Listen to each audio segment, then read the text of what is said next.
Hi everyone, thanks for joining today, making time. It's obviously thanks to the host for putting together the presentation, and then together with the Latin American Chamber of Commerce and obviously CEC, we are trying to give you more insights of the new framework and have a better understanding on what's happening next, and if you might have any questions, and obviously it being like an informative session for the companies which are looking to establish a new business in Singapore, and for the existing ones which they don't know how to do things considering the new legislation. So if you have any questions, get in touch directly with Salvatore or Iris and take it any further. But thank you so much.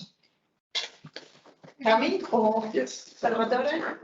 Yes, thank you. Hello everyone. Hello everyone to that is in our office now, and also everyone who is connected online. Thanks for joining our event. I'll just spend really 1 minute introducing our company. I think most of you already know us. So we are a corporate service provider. We help companies in setting up businesses in Singapore. We have about 500 professionals all over the world. We have 5 offices in China, 1 office in Hong Kong, 1 office in Singapore, and then we also have our headquarters, which is in the UK. Today, I'm joined by my colleague Zhen Yang. Zhen Yang is the head of our immigration team.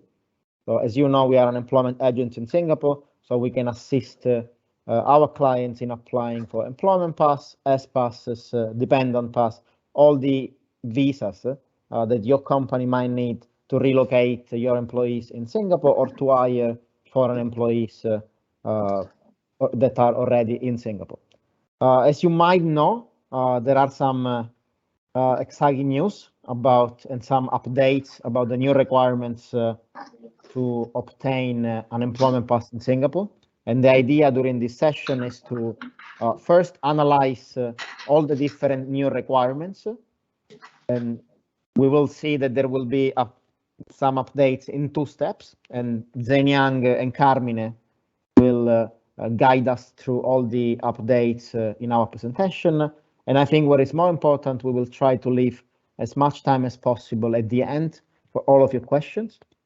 I hope there will be many questions because there are some very important updates. So without further ado, I will leave the word now to my colleague Carmine. So he will start introducing the new requirements, and then Zhen Yang will go more in details of the single new requirement. Thank you, everyone. Yes, thank you, Salvatore, for the introduction, and thank you everyone here for coming here now today, and thank you for the people online following us online. I am Carmine Farinaro, and I am an account manager here in Singapore. Today, what we are going to do is to, as Salvatore was saying, is to give you an introduction of what are the updates for the employment pass application procedure with the Ministry of Manpower. We will have our Q&A session at the end, but if any doubts or question pops up in your mind, just let us know and feel free to interrupt us.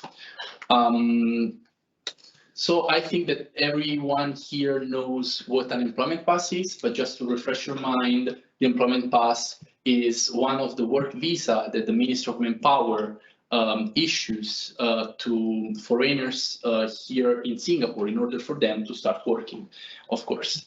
And the current status of the employment pass process is that applicants will just have to respect 2 main criteria, which are linked to the salary and to their professional and academic background. But now the Ministry of Manpower, in order to have a more transparent process about it, it's starting to update the eligibility criteria for this specific pass. And it will do it in 2 stages. Firstly, the qualifying salary will be benchmarked to the top third of the local PMETs. Who are PMETs? Professionals, managerial, executive, and technical employees earning at least 3,000 Singaporean dollars per month. So the qualifying salary will be benchmarked to the top third of the local PMETs. And right after, the second stage will be to implement what is the new Complementarity Assessment Framework, Compass, which is how the Ministry of Manpower is redesigning this application. So we can see in this slide what is the timeline for these changes. In the coming September 2022, there will be a first reassessment of what the minimum salary for the employment pass holders would be in order to be eligible for this kind of visa. But in our experience, we would like to highlight that what is written in the website is slightly different from what is actually the reality of things, which see threshold of roughly 7,500 to 8,000 Singaporean dollar per month gross salary in order to be able to be issued an employment pass. So the first change would be to first of all change what is the minimum monthly salary on paper, which now is 4,500 Singaporean dollar. It will be changed to 5,000. Although, as I mentioned before, in reality things are a little bit different. And from the 1st September 2023, the implementation of the Compass framework for the new applications will be starting. We will get into more details later with Zhen Yang about this. And from 2024, of course, this new framework will be benchmarked also for the renewals. We will have also some updates for what the financial sector, financial services sector is concerned, with a higher threshold, minimum threshold, in respect to the other industries. Candidates with Compass are basically assessed on a scorecard, which is something similar that happens in Australia for foreigners and also in China. Candidates will be given points. Either 0, 10, or 20 points are assigned for each of the 4 foundational criteria, which we will see more in details later. And 2 bonus criteria will be also assessed, which are the skills shortage. So basically those skills that are lacking in Singapore, and also for firms that engage in partnerships with the government on innovation or internationalization activities.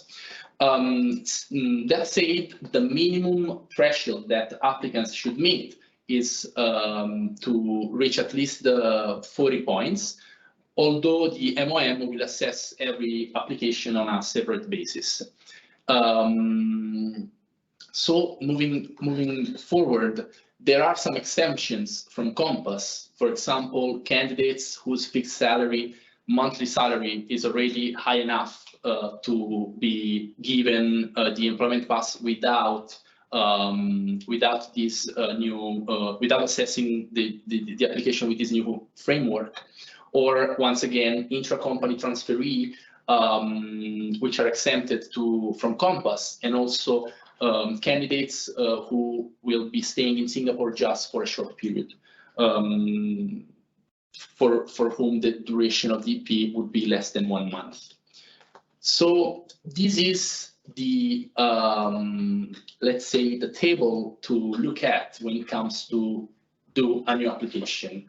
What I want to highlight in this stage of the presentation is that the main difference between what is the framework now and what the framework will be in the future is that in the future, the MOM will look at on a comparative basis on what the industries, industry peers are, industry peers level for these 4 foundational criteria. So salary, qualifications, diversity, and support for local employment.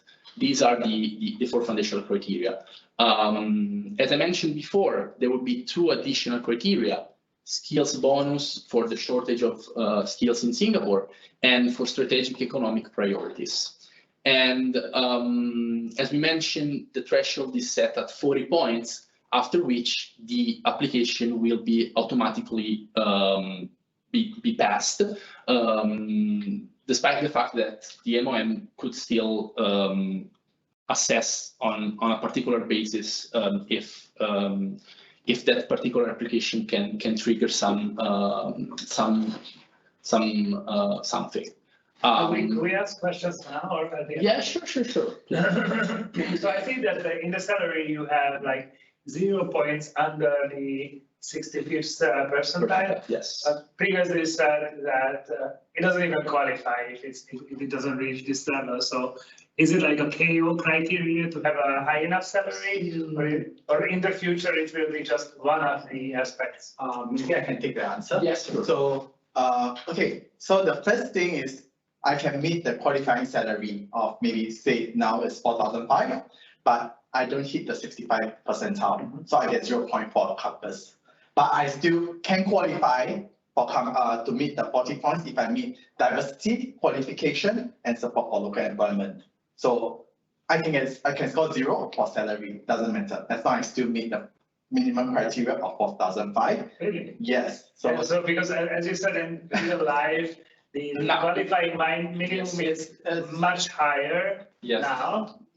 Yeah. So how this salary thing works is, MOM is very smart.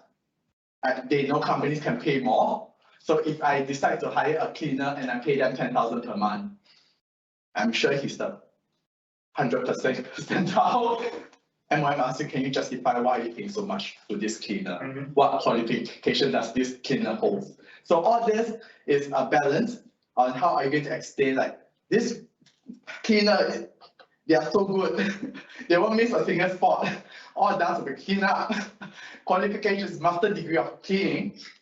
Then, of course, he deserves a 10,000 monthly salary. Then he will qualify for that. But it's a give and take. If you don't score, like, I'm just going to pay this cleaner at $800. I don't meet the I meet the qualifying salary, but I don't get the 65 percentile. I score 0 point.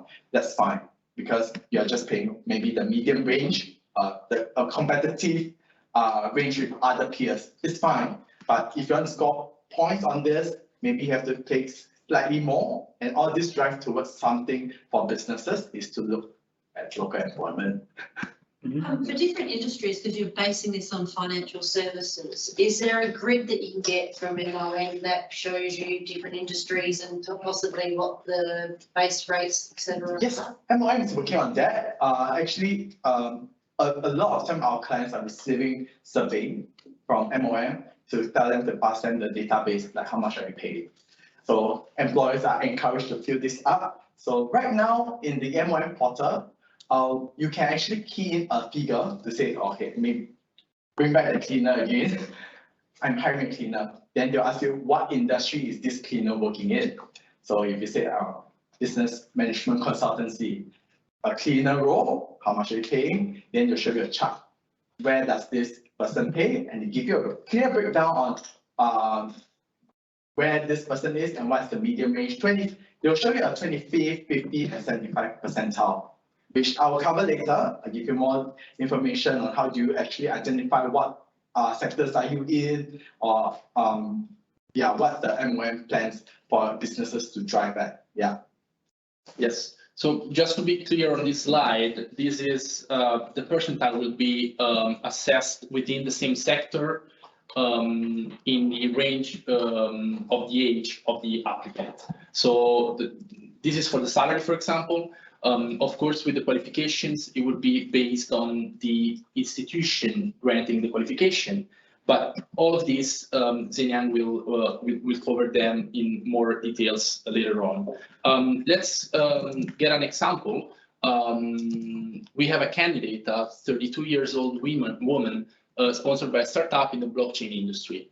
And as we mentioned before, for the salary, it is possible that the the blockchain industry or the fintech, it's a very competitive industry. So the fixed monthly salary for this applicant will not reach the 65th percentile for that specific industry, for that specific age range. So she would score 0 points on that. But she will score 10 points because she holds a degree equivalent qualification. She will score 20 points because her nationality is not represented in the firm, and she will score an additional 10 points because the share of local among the firm's PMETs is within the bracket from the 20th to the 50th percentile. So in the end, she will score 40 points, and the result of the compass would be pass. So the employment pass would actually be granted to that specific 32 years old woman in the blockchain industry. Of course, we can shuffle the cards and the attributes as we want. But what the message that we want to convey is that there is no more 1 or 2 criteria that will be assessed regardless of the industry or the age of the applicant, but it's a more well-rounded and comprehensive assessment on the individual itself and also on the firm. Excuse me, and I didn't want to run ahead, but this again goes to the same point which I wanted to ask about. So if I understand correctly, in your previous slide, there is like this double asterisk, so like double star, note at the bottom if the company is too small to really qualify for diversity or Yes, whatever, yes. then it will just automatically grant you points. Yes, that's so basically, correct. that means that for all startups, SMEs, you will automatically get half of the points. If yes, 10 half of the points for that specific criteria of the diversity criteria. But of course, the benchmark is and still set. also the other one, the support for local employment, because that also has these 2 stars. Yeah, So that's 20 points. There's 20 points and Has a degree, then if 30 points is from the bonus from like any STEM practically. Is it already an automatic pass for SME in STEM pass with a degree pass? Well, I agree with you. It's easy to stop for new startup. Like you say, I cover my eyes at 20 points straight away. And if I'm the first person, I know more or less, I can get it. Because, yeah, government. But what government is driving is not just business owner to enter Singapore. It's for you to grow with them. So when you start to grow, you give more employment, and ultimately, the next time when you renew your EP, of course, they want to see more headcounts, like more revenues in your company. Government wish you well so that you can support the local employment in Singapore. That's what they're driving at. They don't want to be like another, in a very layman term, we know Indians are very good with IT, technology, and they have widespread of talents around. So what happened was a lot of tech companies or companies that focus on technology, there's a period of time they're focusing on Indian stuff because they are lower paid, they can produce more than our locals. Then what this drive is, we have a high population of Indians in Singapore working for firms to provide technology support for other companies. Then what happens to our local employment? All the graduates with technology skills, we are not being employed because we Singaporeans demand a higher salary and we emphasize our work-life balance, all this and that. So at that point of time, MOM was like, okay, I'm going to start to watch all of your hires. Whoever is going to give me I have 60% of Indians in my companies doing this. And if I compare around with my peers, something is wrong with you. We have so much managers, Indian managers doing IT, and the peers is like only at 40%. Is there something wrong with your hiring? Then there's a lot. It's not just blindly we just focus on this EP application. This campus framework is ultimately driving companies to think more about how you're going to ensure Singapore you employ Singaporeans in the long run.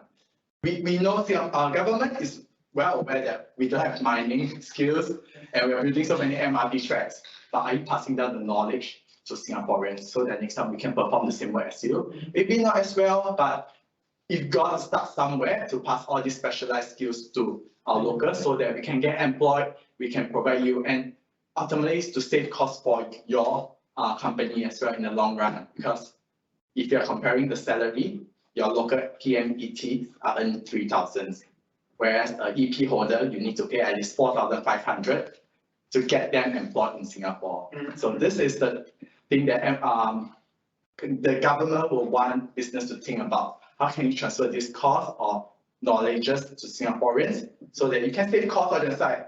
There's some benefit. It's not everything, yeah, but you have to balance out in the long run. How can you transfer this knowledge? Or if not, if it's really something specialized, there's a skill shortage bonus for you. So you need to weigh it up and see how it goes. It's a long effort. I'm not, like you say, a new startup easily can pass this. I'm sure a founder themselves, they are well qualified. They can get the 40 points from this big foundation criteria on its own and meet the qualifying salary that we even talked about before that. So no issue for that. Are there any indications at the moment on which industries are skill shortage? Or will that come? It will be Come later. Like the definite list will come, I think, next year, March in 2023. And same for the next bonus, which is the Strategic partnership. All this will come at a much later. Actually, a lot of things like, even if you notice about qualification, if you want to get 20 points, it's the top 100. I question them, where's the reference point? Which international websites are you referring to? More details will come to you shortly after they really roll up open mouth, they find a reliable source they can rely on. Because I mean, the top 10 of institutions, we are well aware who are the top 10, but who are the last 10 of this top 100, it can differentiate quite a bit. And it will make a difference whether I get 10 or 20 points. So this is something that MOM is working on it, but because we're still at the very early stage of this rollout, government only introduced this campus framework in May, and a lot of things is not finalized yet. Yes. So we will see now in more details about the 4 foundational criteria with Xing. So, like I said, you have seen this, 90th percentile, all this. Salary, I believe a lot of us, it's not an issue. Companies can pay more, but ultimately there's how much more can you pay? How much more are you going to pay for this employee compared to your peers? If you are meeting at the medium range, at 50 percentile, you're not going to earn any point. But if you're paying them too high, of course, there's some needs to justify why you're paying this candidate so high. It comes down to experience, specialized knowledge, or some projects that they have done previously that you are willing to pay such a high price for this candidate. So, like I said, it's not compulsory to pay them high. Competitive in Singapore, maybe 50 percentile or 65 to 90. All this actually, MOM is working on it. So once they have everything ready, they will throw it out to you to have a website, MOM salary comparison website, where you just key in the salary they're going to offer to this candidate. They'll show you where does this candidate stand in for this, so you can have a clear idea whether you're going to get any point. Yep. So, like Kamini said, this is an example. I key in a software and application manager. Firm size, all employees means it's more than 200 employees. They have very specific headcounts for firm size. There's less than 25, less than between 50 to 200, and less than 200, something along that lines. Then industry, there's a whole range for you to select something that's relevant to your sector. So this is what you will see. Right now, this is on the MOM website. It's available. You can type in on Google MOM salary comparison tool, then it will show you this website. Then, but it might not be finalized yet because data gathering at their site is still ongoing, and there's a lot of refining. Inflation is coming, has came, so things might change in the near future. So always check this out. It will be helpful in the long run. Then this is how, if business has been set up, you need to know your industry, your sector, your subsector. So under the ACRA, actually, this is just to show you how you can identify which sector are you in. And when you do the selection of that comparison, you get the right sector, so you know you're paying the right amount, not too much, not too little. That's all for the action plan for salary. Next one is the qualification. So before we even submit any application, employers are to do their due diligence to make sure that the qualification awarded to your candidates are genuine. Not to say all, there are some specific countries been issuing uncredited qualification, and I think past 3 years ago, MOM dig out like 8 employers or 8 employees, Indian employees, they declare fake qualification. They are debarred from coming to Singapore. Yeah, work pass was terminated. I think this also drives down to employer. They will want employers to ensure that all these qualifications are genuine. So in some cases, like Indian national, you will have to produce mark sheet and transcript. For China institutions that award you with bachelor's and onwards, you are supposed to get your verification proof online from the China website. So, and of course, MOM is expanding their database. We don't have all the institutions in the world. Institutions like Russia, something like Romania, maybe. We don't have everything, so sometimes MOM may request you to go and get it verified by a global verification agency. So once you have that, then this is fine. Then the top 100, like I say, I saw your hand. Top 100, not finalized yet, but at least we know if it's a degree on its own, you get 10 points. This degree is also equivalent to professional certificates, like ACCA or those very specialized arts qualification, in case some companies requires that, because not all school, yeah. That was my question. If you're in a trade, you're not going to ask an electrician for a degree, are you? So you have that's. They have made exemption for that. They also give you 10 points. I'm not sure it's 10 points or 20 points, but they will award you points if you are from a well-credited institution that train you on specialized skills. So yeah, no degree then 0 point, because what we want is really the top tier of these PMEs. So yeah, at this moment, if you have any employees in your company, just review. I think there's a period of time MOM will start to ask you to produce education certificate.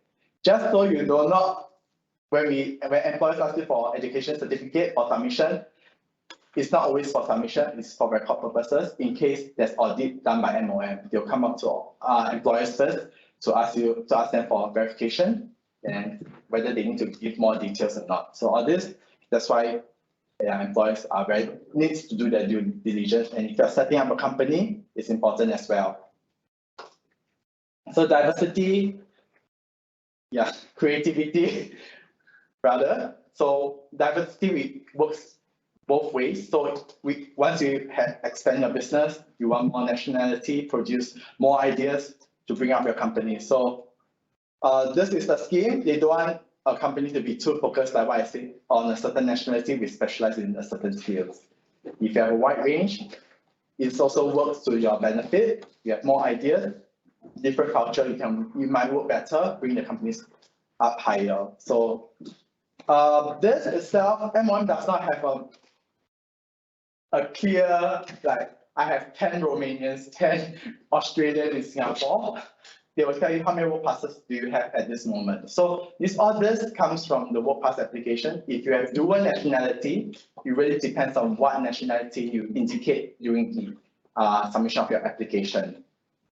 So yeah, you have to choose wisely, right? Like Russian or a British passport, if you have both, which one will you want to do? If Russian is something that you lack of, like there's no Russian, you might want to use that, but again, some nationality, we are aware that MOM may scrutinize it slightly more, you will result in a longer processing time. So it's companies to weigh which one is better. Yeah. Does that relate to the quota system they have now, or is the quota system a different industry? Quota is for S-Pass and work permit. So how this S-Pass quota works, there's 3 tiers of work passes. First is the employment pass. No quota for that. You can hire 100 of that if you wish to. S-Pass, you need to have a certain amount of locals to work in your company. So the ratio now, if you are in the service line, is 1:10. So every 10 locals, you can hire 1 S-Pass. Yeah, then work permit is the lower skill, most likely for like cleaners and stuff. The ratio will be different. So you can have less locals and you can hire more work permit holders. These are the 3 tiers. Yeah. But this won't come into effect. It won't be implemented for S-Pass and work permit. Work permit is the lowest. It's for migrants worker like doing construction, which locals do not want to take up on this roles. Then how do they get like all these numbers is really through the application form, nothing else. So it's important that you all get the action plan is to see which one your local you have on hand now and the nationality that the company is having in their company at this moment in the Singapore office. How many of them are holding on to dual nationality? You might wish to consider switching them because all this will come into play in 2024 when you're doing their renewals. This campus framework. New application next year, renewal 2024. So in 2024, everyone will be affected. Just to summarize it. And the last one, yeah, this is what I think the government is driving at, support for local employment. So they have a clear, all these are the locals employment, they have a flow chart as well to say what's the age diversity, how many are above 60, then there's another range and how many percentage of this. All these are found in the MOM portal, so you need to have access to the MOM portal to see this.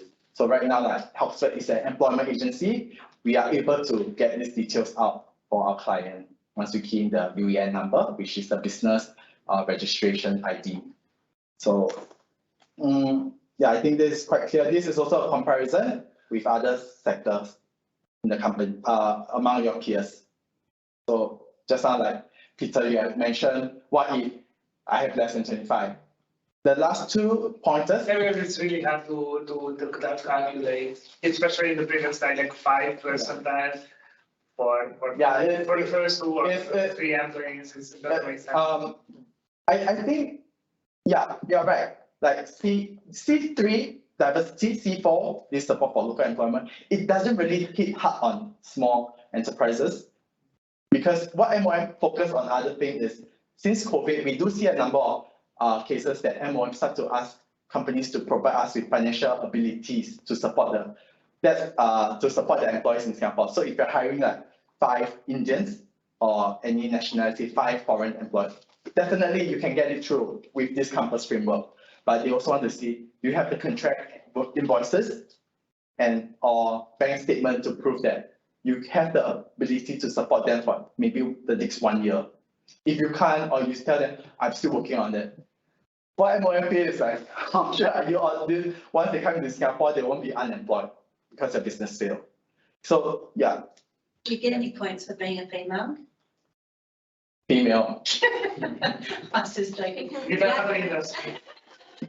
other thing I was going to ask is age. They don't address age here.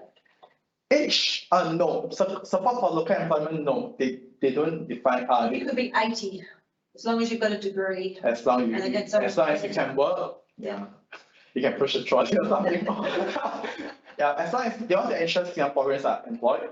Yeah, I mean, even now, if you read the Singapore news, you have elderly pushing the carts around, and these are like real issue that if you can really employ at 80 years old, I think the government will be happy for you because I think there's benefit for companies to take on elderly as well, above 60 or 60, you get some benefit as well when you pay their CPF, it's like reduced. Yeah, you didn't pay so much, government will subsidize or something like that. All these are benefits that to encourage companies to look local and hire elderly because we are We're not going to retire as early as you guys, right? Like Australian, you can retire at 50, we are going to work until 80. That's a different. Maybe we just age a bit quicker. Yeah, it's different. So we are really pushing on all these local hires. Yeah, encourage companies to It's take good on. there's no age discrimination. It's good, yeah. No, actually, all this is another topic which about discrimination. When you have like more than 10 employees in Singapore, you need to start to advertise your role in the Singapore website. So that part is when you put your age or whatever preferences, you have to be very careful with your words. Because MOM will check on that, and if someone report you say, hey, why no gender, like females only, discriminate on guys, then once they do the report, MOM will come down to look for you. That's a discrimination. Can you show me your hiring practices? Then if they say, you discriminate Chinese, okay, I'll put you on watch list. Your next 6 months, your work pass application going to be delayed for 3 months. I'm going to sit on it, do nothing. Next 3 weeks, I'll then process it. So if I need to ask you for additional documents, yeah, sit longer, another 3 weeks for me to review everything. So then after this 6 months, you need to sit down with them, have a chat to tell you how have you improved your recruitment practices. And it's not like one time you can clear your name. We have seen companies going through 2 times, like 1 year. So their whole employment recruitment process, they can't hire foreigners, which is very painful in this kind of environment now. It's a fast pace, everyone wants to work fast, you need to hire fast. So for that 1 year, we do have clients that experience like they have to stop hiring, focus on locals to get orders. Then that's when they start to plan transferring our knowledge, coming in or a short-term pass to transfer all this critical knowledge to locals so that they can perform the work. But all this, we know when you transfer all this knowledge, service might be affected as well, because this person who pick up this might not have everything that you know. And it's not possible to transfer 100%. We all know this. 100% down, 80% absorb. Pass down again, 60. By the time, nothing. So all this is, yeah, for companies to weigh out which one is important. And of course, these 4 are the foundation. It's not a must to score points in all 4. It's not like you fail one, you fail immediately. As long as you meet 40 points from here or from the bonus criteria, you still can get the EP approved. Of course, EP application is not as straightforward as last time when you just meet the qualifying salary. Now we see all these are coming into play, and there are more things that MOMs will come up with, like ask you for financial ability. If you can't have clients in Singapore, or you don't have contract, or maybe you are really just a new startup in Singapore, you don't have an overseas office to support your business in Singapore, it's really hard to get an approval or convince them that you have the financial ability to support yourself and the company in Singapore. So at that point, even if you have all this, even if you score 60 points, MOM might not grant you the work pass. So it is the whole range, not just on individual, you're going to look at company as well. And for new startup, like you say, almost there, 20 points in the back. But what about the rest? The things that MOM may look into, but it's not over here yet. So people that have been approved already, when they come up for renewal, they possibly have to go home. Well, it is harder. It's harder to get like I was sharing, I think with Tom, like we have a dependent pass holder previously on letter of consent. Yeah, but they removed it for dependent pass holder recently. MOM actually dig out all this information to say this letter of consent holder, she's a business owner. She has been in Singapore for 5 years, still on letter of consent, but her record shows nothing. She worked from home, there's no office rental, no employment of local or even foreigners, and there's nothing to prove that she's contributing to the economy at all. On that basis, the MOM questioned me, why should I even grant her? I'm like, gosh, yeah, right. Like, but how do I need to convince her? Like, say, oh, this is during the COVID period, I hope you understand, stuff like that. So these are the ways that we try to help our clients to continue working. But this year onwards, she decided like to cease her business because it's really hard for her alone to sustain business in Singapore, and she preferred to be in Singapore working for an overseas company. On that basis, no work pass is required. How you can stay more than 3 months? Oh, she was on a dependent pass. Oh. So as a dependent pass, you can provide work if your office is overseas and your clients are not in Singapore as well. Yeah, or your client or your employer are not in Singapore, you can do that. So she decided to go on that route. Yeah, then just let her to continue with that. But yeah, it is a tough Zhen thing Yang, because- sorry. Zhen Yang, sorry, if I can comment on this. Of course, this kind of arrangement of a dependent pass holder that works in Singapore for a foreign company, it works from the MOM point of view, but it can create a lot of other tax issues in terms of permanent establishment. So does the foreign company have a permanent establishment in Singapore because they have an employee working in Singapore exclusively for them? So what Zhen Yang says, it is for MOM, from the MOM point of view, it works, but then it can create and trigger other tax issues connected to the fact that this employee is working in Singapore for a foreign employer. Sorry. Yeah. Sorry, Yes, Zhen Yang. Salvatore. Yeah, thank you. Yeah, so all these are for business to consider which one is better because, like Salvatore mentioned, tax issue, permanent establishment overseas, all this creates issue as well. So yeah, this is just the main idea of this compass. Like I said, data will be slowly populated into the system once company is up. They'll show you, but if it's a new startup, we know we are not affected by this last two firm attributes. We are focusing on the individuals. And so to your point on advertising and the government job sites, so I would think from experience that even below 25, even below 10 employees, you always advertise there because it's like a safe bet. Yeah, I put out the job. So like with less than 10 employees, I was on the phone with the officer from MOM, and I said, yeah, but why do you ask? So it doesn't apply to our company. Yes, but we strongly encourage the use of the Singapore core.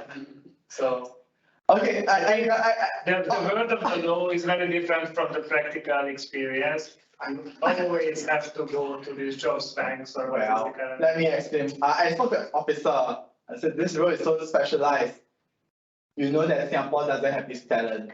Why are you forcing? And on the MOM website, they advise you not to do it for the sake of doing it. It will be considered as false advertising, right?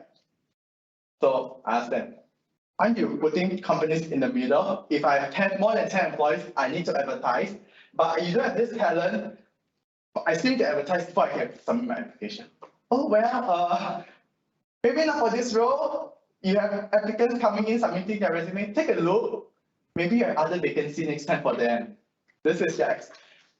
We shall keep all this, our feelings, keep it inside. We know how it goes from here. Yeah, so ultimately it's a gray area which they can't really resolve. So, I mean, who would want to hire another role? If I really have a vacancy, we all know we'll start to look for it. And if the site is really helpful, we definitely use it. But this is how they want to force employers to go to their website to do it. And it's a requirement. Otherwise, like now the system is so smart, they will just reject you without the ID. We all need the ID to sometimes submit the application. So it's hard on companies, and MOM just leave it as a gray area right now. Maybe in the future there will be some changes. We will know. Yeah, maybe they'll remove one component of that EP requirement out in the future. That's what we are not aware of. We won't be knowing anytime soon. But right now, this is what they're going to implement on companies to force them to go out, to plan on their manpower projection. How are they going to do it? A long-term plan. Ultimately, I think government still wish you to do your best in Singapore, earn more, expand your business, and if you can hire more locals so that, yeah, the unemployment rate will go down in the future. And I have another very high level question. So basically, so far I was very happy for this Compass framework because it says that this is a very, very transparent, understandable system we will use this to judge your employees, plus you have to pass this entry criteria, and if you are good to go. So that was my understanding. But now you start explaining the current process is completely opaque. We are not going to tell you about the rules. We have our own internal rules. Hearsay says that they will look at your bank account or ask for your contracts, whatever else. And in the end, there is a decision which they don't have to reason for. So basically, I thought the opaque system is changing to the transparent, but now, as you say, all the opaque parts are still there, and they will put in a small bit of non-compulsory transparent things. So is it like, yeah, we have a new system, but it doesn't get any easier and any more transparent? Transparent is only for this part to drive. But it's useless if anything else can block it still, right? I think right now MOM is clear. Their direction is, I mean, 10 years ago, they are very focused on candidates meeting the qualifying salary. Then slowly during this COVID, they somehow changed this to more companies focused. They want to ensure company can survive in Singapore during this period of time. So they are start to asking a lot of company documents, financial statement, bank account to see that, to determine that you can support your employees in Singapore. This was already there in 2014, so Yeah. nothing changed. So we had to show that for the first 6 months, we have the salary on the bank account. Oh, that's the payout capital, right? No, No. for the EP application. Oh, usually they will want to see if like they have substantial amount in the bank, or getting like if you have overseas office, of course that would be better, because sometimes your overseas office is more well established. You have more contract going from there. You can actually link them up to say that, of course, I have an overseas Singapore subsidiary. Of course, I'm going to support them for the first initial months. If not, how are you going to set this up? Of course, I have capital. Show your support, transfer the money. This is what everyone wants to hear, and I want to make sure. But sometimes they are very cautious as well. If you are just one person in this company, they might not give you 24 months for your first application. They just test it out 12 months. 12 months later, they'll ask you for the same set of documents to prove. So we are worried about that for new startup, because sometimes it's really hard. We do experience company not doing well, and it's getting harder for them to get money from overseas as well. So that's the issue we want to raise. Like when you're in Singapore, government, of course, don't want you to fail, but they want you to survive and you can pay your employees. They don't want to leave any foreigners stranded here in Singapore without a job. That's the last thing. That's the worst thing can happen to that foreigner. Yeah. So this is the well-being of the company and the employees in Singapore. Everyone is safe. Yeah. That's why they ask so many documents. I thought that sometimes it's ridiculous. Always on the conversation with them, I say, you don't understand how businesses work. It's not like a salary range. I put 4,000, 4,000, 5,000, all this I can hire, and I do the negotiation with people. They want more. And if I do extra, give them $100 above what I advertise on the advertisement, I need to redo for another 28 days. I said, this is not working. You can't, everyone is looking for a job. You force companies to post the job advertisement for 28 days when they already have identified someone.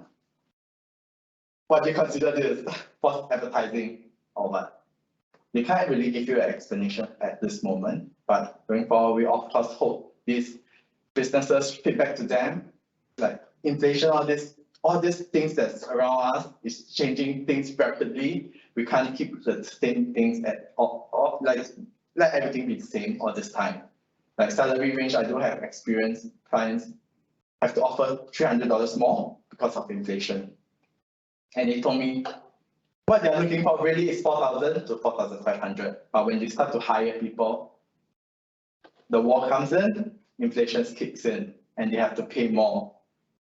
Then they really don't want to go to the part where they want to advertise again, because they need to go through another round of 28 days, and they need to keep all this resume for record.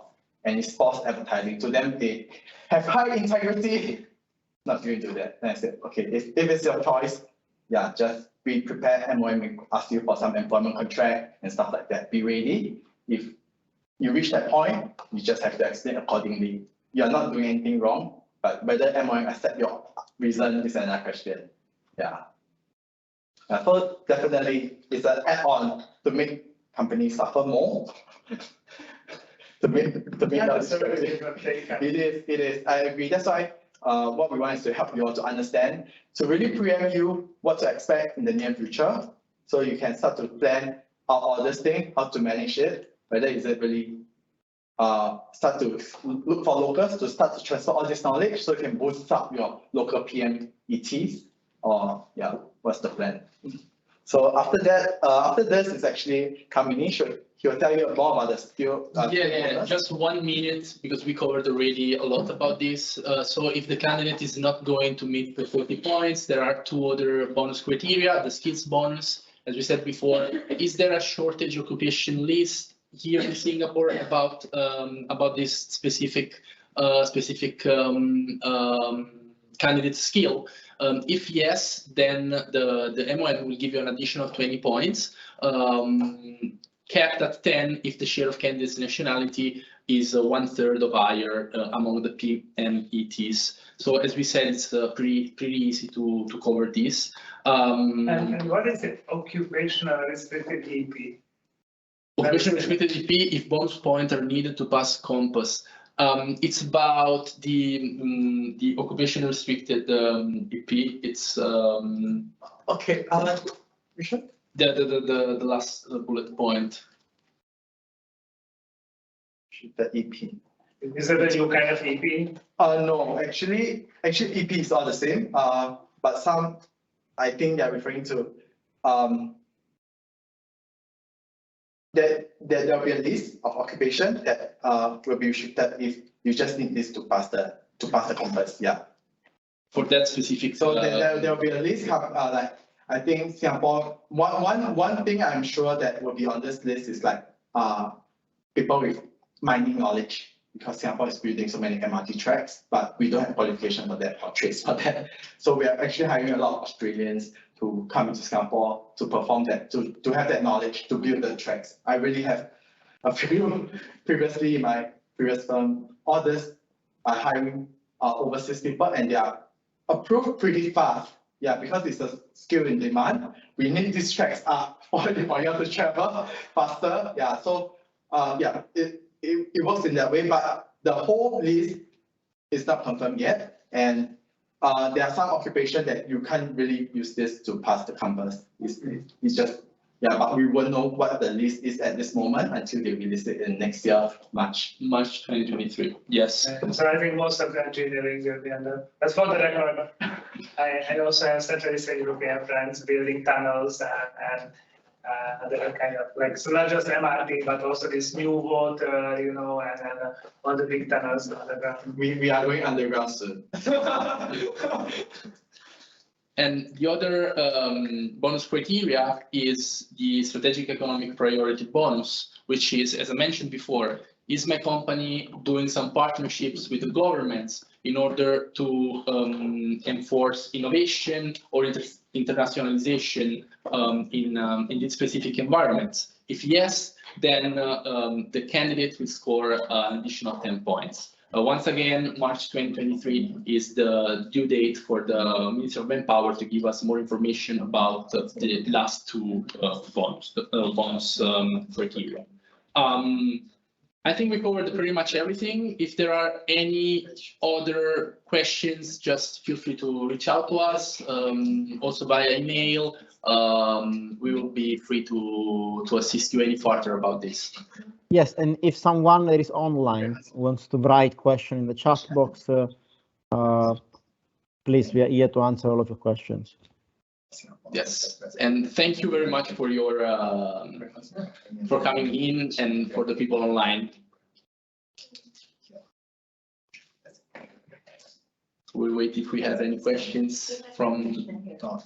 You have a question? I have one question. Coming. You want to read it out?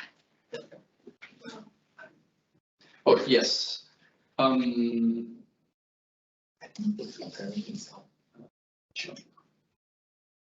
Okay, basically we have this attendee saying that he's a foreigner, Latin director of a software company in Singapore on a work permit.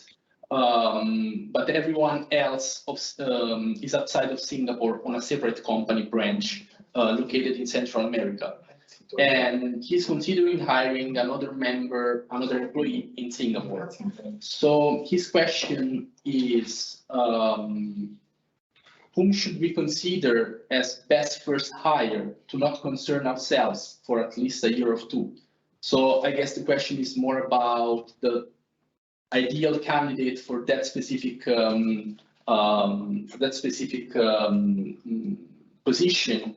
I mean, I don't know, Zenian, if you would like to answer. Definitely. Yeah. So this question is quite straightforward. The best candidate you can find. Because what happened is, MOM doesn't care if you have 10,000 employees inside of Singapore working for your company in Singapore. You don't need You don't need the employment pass at all or any work pass. If you're going to hire someone to perform work in Singapore and work in Singapore, you need to get an employment pass for them. And he's asking who should they consider first. Because right now the Singapore office, you only have one headcount, which is director. So whoever this person is going to hire next doesn't really affect the quota. MOM will most likely still grant him the work pass based on the qualification. So this will be more individual than company related. They'll be assessing him on this person's qualification, salary he's going to be drawing from this employment in Singapore, rather than so much on this campus framework. But in the next 2 years, we will know, because a company might expand. How fast, how slow, we are not able to advise. It's only at the point of time, what is the business needs of the company. Then at that point of time, Oxford can provide better advice. But right now, if you are looking to hire somebody with one headcount, then it really doesn't make a difference who you should pick, a local or foreigner, because right now, government acknowledge that the best thing is to drive your business forward. You hire the best person you can find. Foreigners, local, doesn't matter. Bring your business up. Once you hit 10 employees, then you start to advertise all this. Yeah, that's for the requirement of EP. Other than that, there's nothing you need to think about.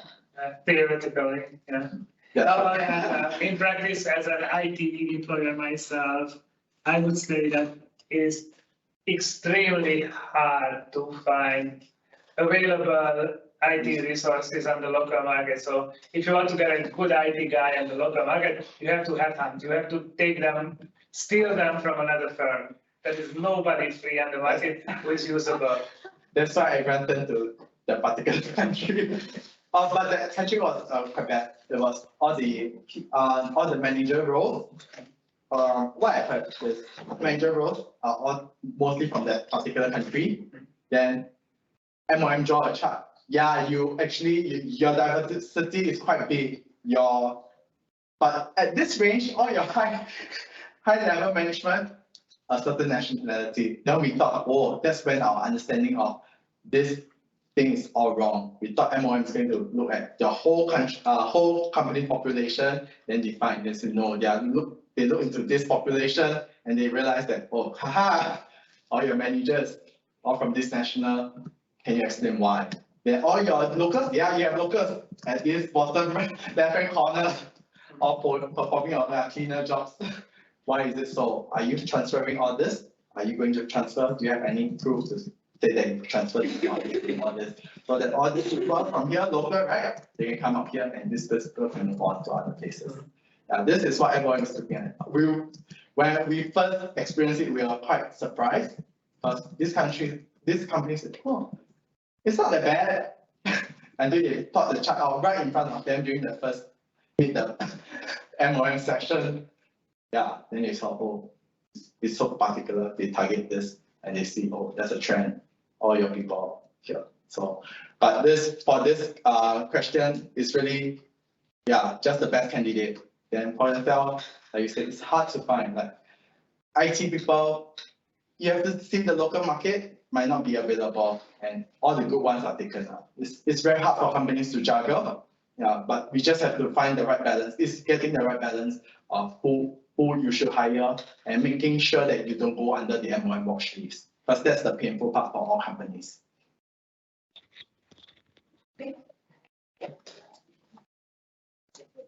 Okay, yes. I think we arrived at the end of the presentation. Thank you very much, guys, and thank you for the questions. And I hope that it was very useful for them to have a more comprehensive understanding of what's going on, what will be the next steps. And it's almost dinner time. We have some pizza and some prosecco as well. So please feel free to to serve yourself. Thank you again. Thank you, everyone.